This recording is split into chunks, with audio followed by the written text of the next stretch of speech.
Us heu preguntat mai com s'indica als pilots que hi ha un dron volant a prop de l'aeroport o que hi ha una pista tancada? Avui parlarem dels NOTAMs, i si us quedeu fins al final us en ensenyaré dos exemples ben curiosos.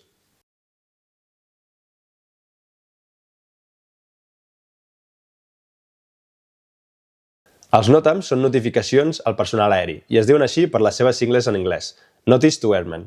Els comandants tenim l'obligació de revisar-los tots abans de cada vol i ens avisen de si hi ha alguna cosa especial tant als aeroports com en ruta.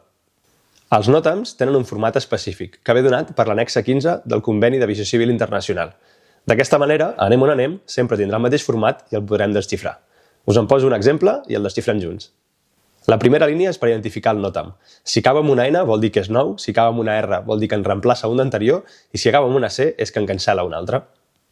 La segona explica on afecta aquest NOTAM. Sempre comença per una zona general, Londres en aquest cas, i acaba amb els nivells de vols afectats i també amb una coordenada geogràfica i un radi d'acció on afecta aquest NOTAM.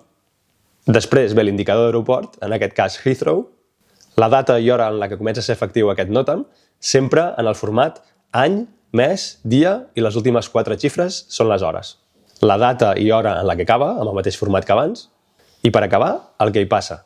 En aquest cas, la pista 09 right o 27 left de Heathrow, on hi ha unes llums que no funcionen degut a que estan en obres. Els NOTAMs ens arriben amb la documentació de vol, sempre relatius a l'aeroport de sortida, d'arribada, als alternatius i també qualsevol cosa que hi pugui haver en la ruta. Com que el volum és molt gran, la companyia primer en fa un filtratge per als avions i el tipus d'operació que tenim.